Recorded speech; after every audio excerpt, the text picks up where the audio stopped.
The Brothers Grimm were a curious pair, teeth-collecting, literary controversy, and an ironic fear of fairy tales and supernatural stories. But one of their most endearing fables, the Pied Piper, may have been more than just tall tales. This week's episode of Remember is all about the real-life Pied Piper and a town called Hamelin, where one day 130 children went missing.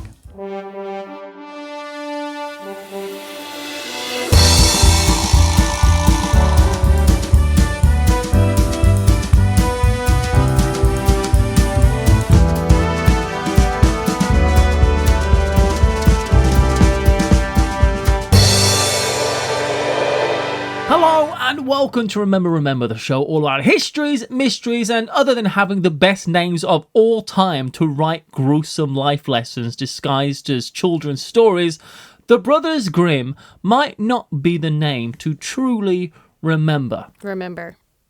They owed so much of their success to Dorothea Weimann, a German storyteller who they visited to hear her fairy tales, which included Cinderella, this is a long list, Hansel and Gretel, Rumpelstiltskin, Snow White, and the Little Red Riding Hood, just to name a few. Wait, were they scammers? No, were they but liars? They stole from this lady? Again, no, these were stories, folk tales, fables. You can't steal them. You can just reinterpret them. But that's where they got them from. And those are all their hits. As far as I can tell, we owe so much to her and then whatever Disney decided to add. Fair enough.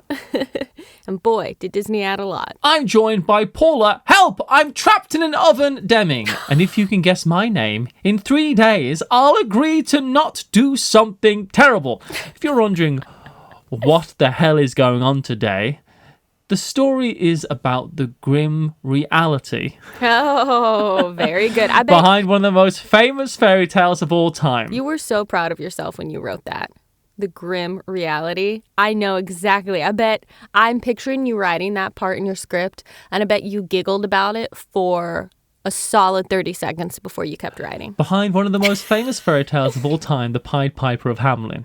One of the ways I wanted to start this show off was by saying, we all know the Brothers Grimm story of the Pied Piper of Hamelin, but then I realised I don't know that story at all. Really? No, I just don't. I know I can see a Pied Piper going, and that's it. That's all I really know about it. I feel like it's one of those stories that, like, people don't know, like, the story.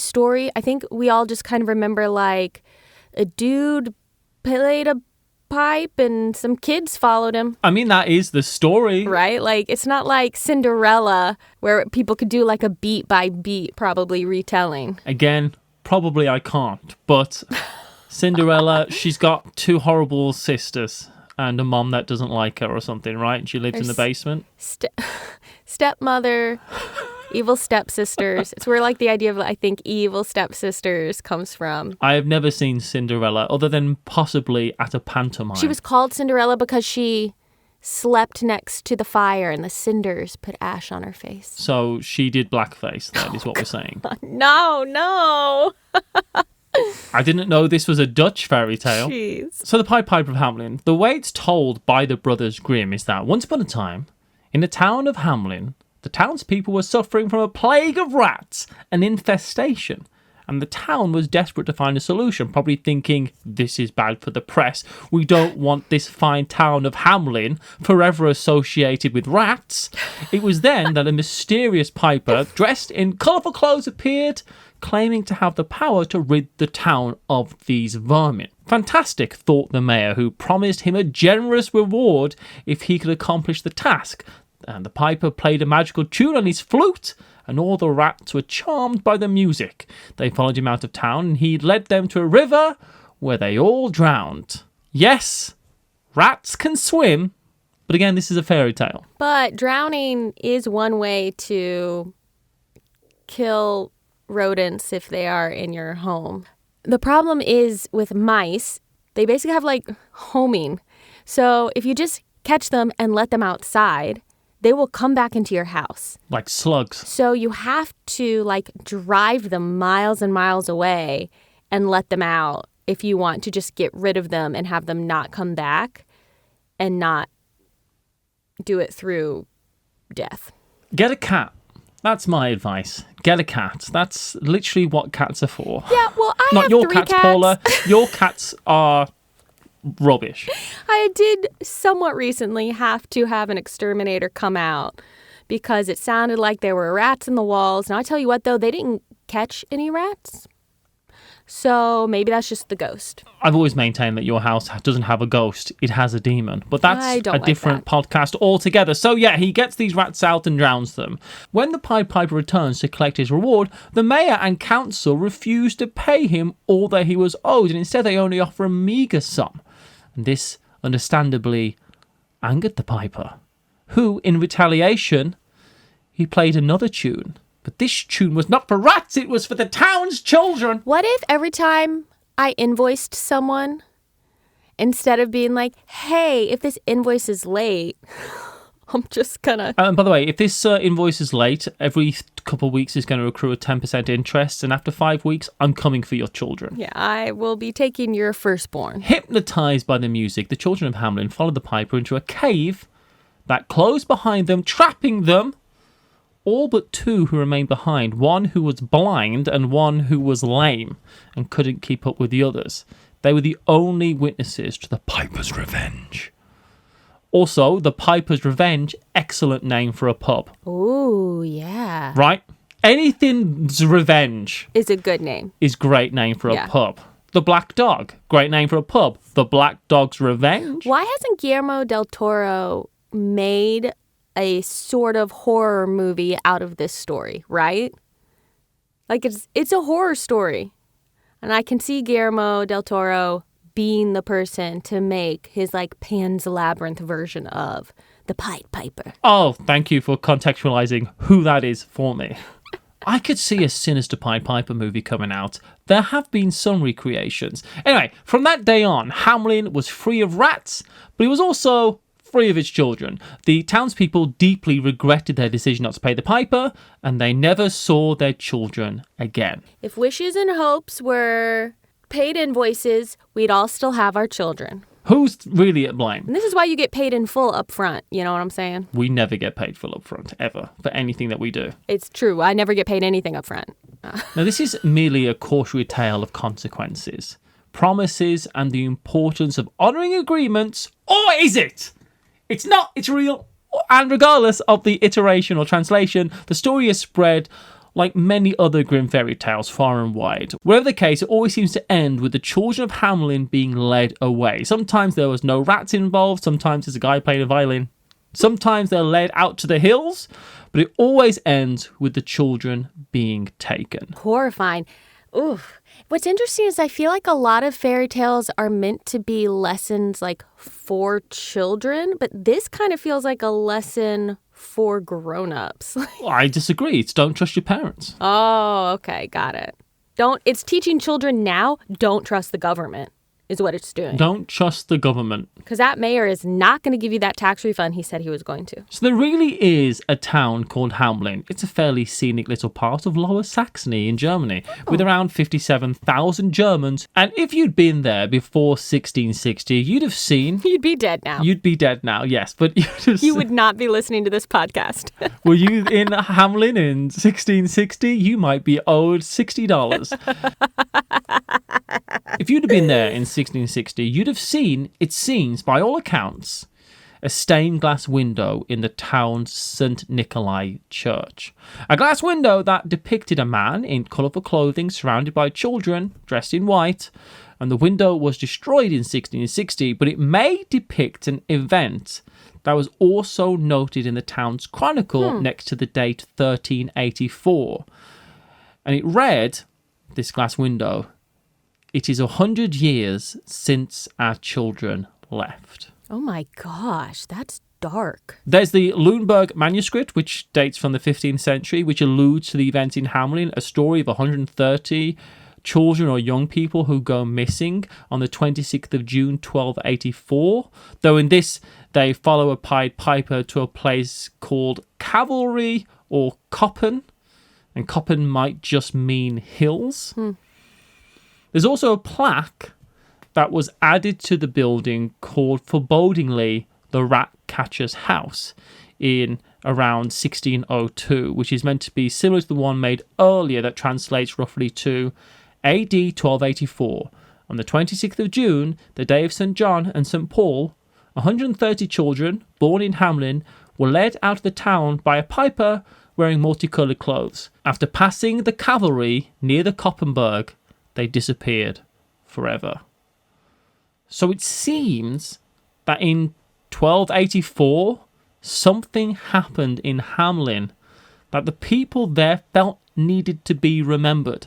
Something perhaps tragic. This is my new thing.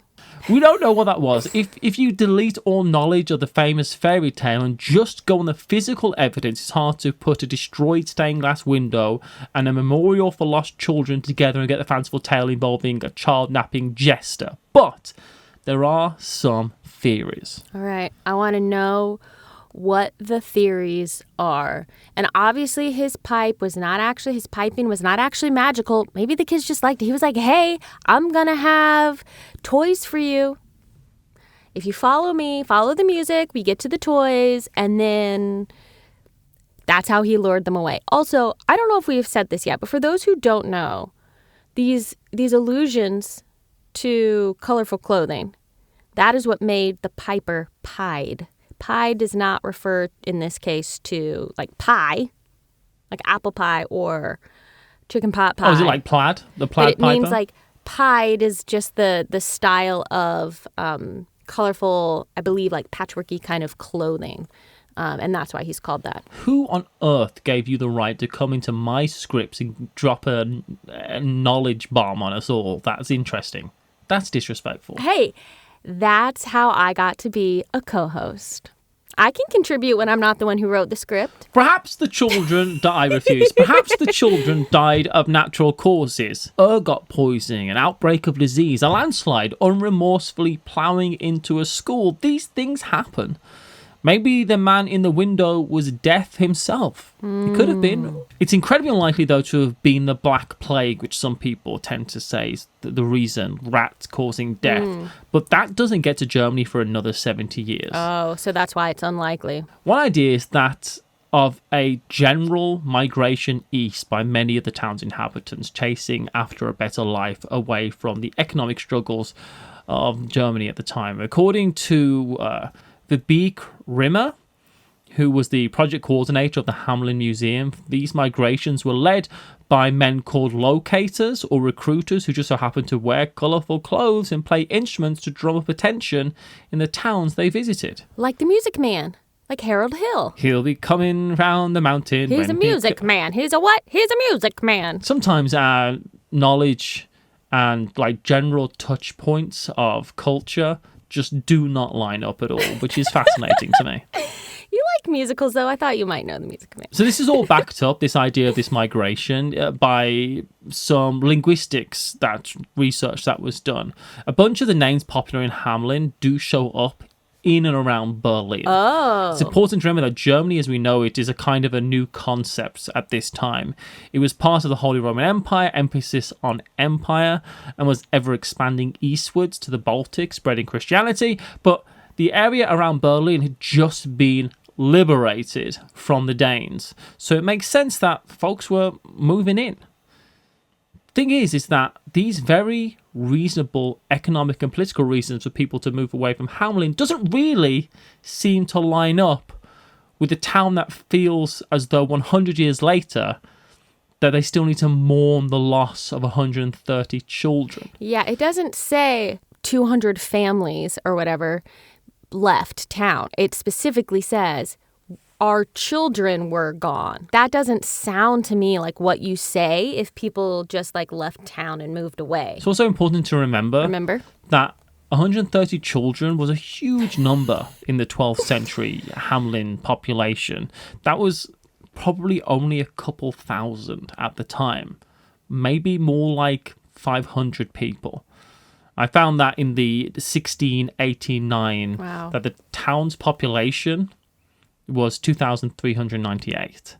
So before that, the town's population can't have been much more than 1,000 people. Well, it probably was less in the future because they had less kids there who grew up to make more kids. That's true as well. Right? At some point, that older generation dies out. We're still talking a huge percentage of the town's population. But yeah, that's a huge number. I mean, if in Los Angeles right now, which is massive, if 100 and something kids went suddenly missing, who cares, right? That's huge. Oh, yeah, that's huge.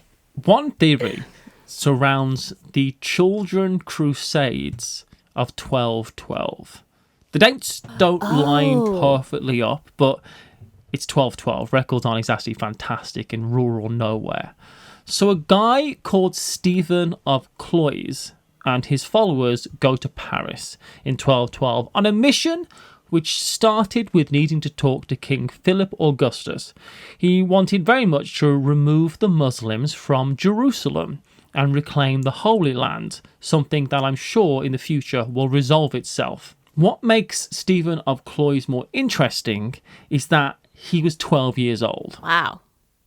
That is young to be going to a king and being like, we got to get these other people out of here. He's 12 years old and hating Muslims. You got to blame the parents. You got to blame the parents. They're not coming up with this on their own, are they? Let's be honest. No. You aren't born hating anyone. You aren't. Yeah, I've always believed that humans aren't born racist, but we are born inherently tribal. Yes.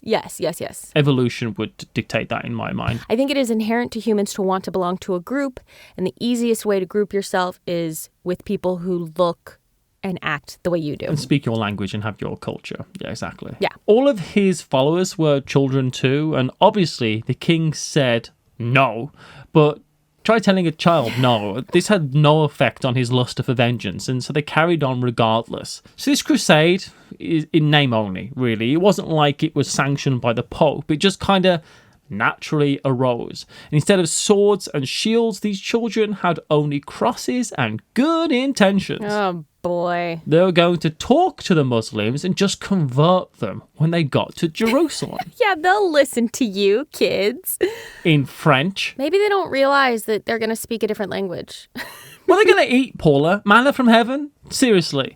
Maybe they thought that. Two groups of kids are on this mission. One in France, led by Stephen of Cloyes, and another in Germany, led by Nicholas of Cologne. This is all some type of mass delusion, really. A hysteria whipped up and let run rampant. Yeah. Stevenson believed had banded together 30,000 followers who were marching to the Mediterranean. Spoiler, that number is certainly wrong. Like too many or too few? It's got way too many. 30,000, insane, not true. I was like, that's a lot of... And were they all meant to be children? They're meant to have been children, yes, but more on this in a bit. Okay. Nicholas of Cologne, however, and his child comrades were going to go by land, and he'd inspired, some believe, 10 or 20,000 kids and young adults to cross the Alps. These kids... This is blowing my mind. What else are you going to do? You're not got Nintendo. That is a good point. There's no, TikTok to scroll and no video games to play. There's no Fortnite, no TikTok. I don't feel like working on the farm anymore, so... What you going to... probably most of these are probably just, let's be real, street kids who've got nothing else to do. Let's band together, start an army. Yeah, that's a good point. The thing is that these kids, talking about starting an army, they were viewed as a threat by the church, mainly because of the sheer ability to get people riled up.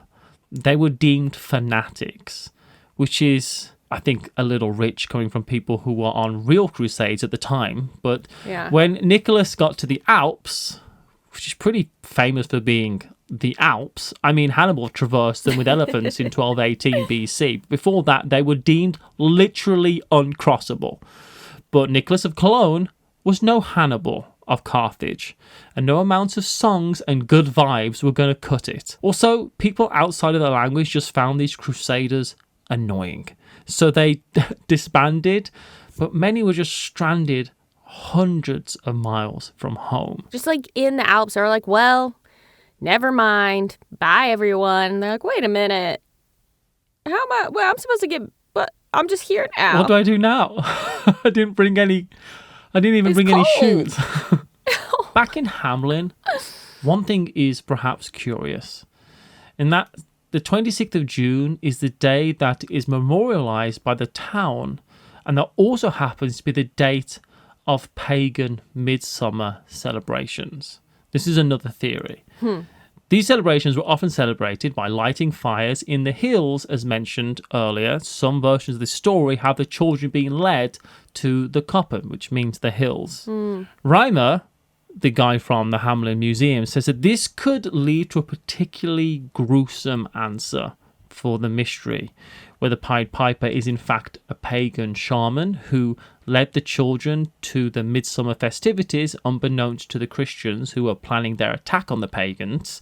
They were hoping to destroy, and as they slaughtered the pagans, the children of Hamelin were just in the wrong place at the wrong time. So they killed their own kids, is what it's saying? Yeah. They burnt down the town and all the kids were there. But I feel like you would make sure you knew where your kids were before you went on a rampage. I think this one has the least water. I mean, I thought they were all out in the fields. True, working hard like a kid should be doing at that age. Learning the value of a franc, a mark, whatever they used. I don't know. I'm back in Germany. Yeah, now. this one, I feel like at some point you would realize that your kids were there, but maybe not. I don't know. Either way, I don't like this theory because it's awful. Do you know where your kids are? Are they at a pagan midsummer festival run by shamans? Are they in someone's basement playing D&D? You better hope to God they aren't, because I'll burn that person's house down. Demon worshippers. I do like that Hamelin does celebrate this tradition, even if what really happened is unknown. In 2009, they had a festival for the 725th anniversary, and every year they celebrate Ratcatcher Day on June 26th, and I imagine they sell a bunch of rat-themed merchandise, which I tell you right now, I want to go next year on June 26th, and I want some ice cream with a sugar rat in it. A sugar rat? No, thank you. But we should go. That would be amazing.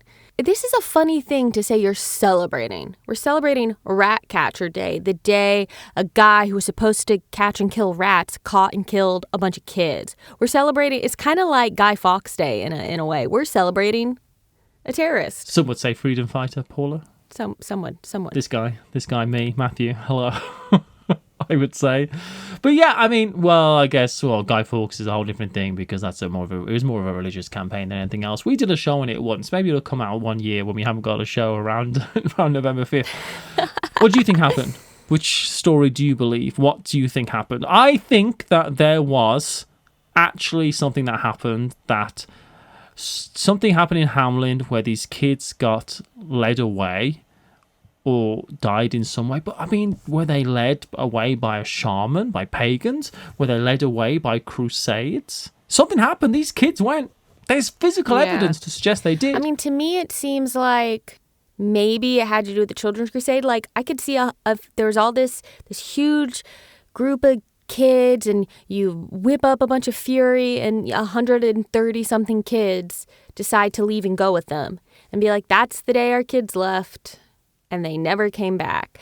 And to and maybe the person is meant to be like God, or in the glass window, or maybe that's meant to be whatever his name was, who was like leading this German children's crusade. I don't know. I feel like that feels the most right to me, because otherwise, how would an actual rat catcher lure all those kids away? And then it's 1 versus 130. How is he killing them all? But something happened in Hamelin, Paula. We just probably will never know what that was. It's a pretty good mystery. Only because we're X number of hundreds of years past it. It wasn't our children, and it wasn't our horror, and we didn't have the rats. That's the only reason it's a pretty good mystery. Otherwise, it would be That's why it's a great horrible. story now. Yeah. Otherwise, tragic. Yeah, because time has passed. Wait, here's what I need to know, though, that we haven't talked about. The Brothers Grimm collected teeth? They may have done some teeth collecting in their time. Yeah. There's a lot of weird stuff about the Brothers Grimm, but all that will probably make it into a different episode. Well, I morbidly look forward to that. And if you're enjoying what we're doing, make sure you are subscribed to this show on whatever podcatcher you are using to listen to it. Leave us a rating and review. That really does help us in the algorithm. And if you'd like to further support what we're doing, share the existence of the show with a friend you think might enjoy it. We'd love to grow even more, and a great way to do that is through word of mouth.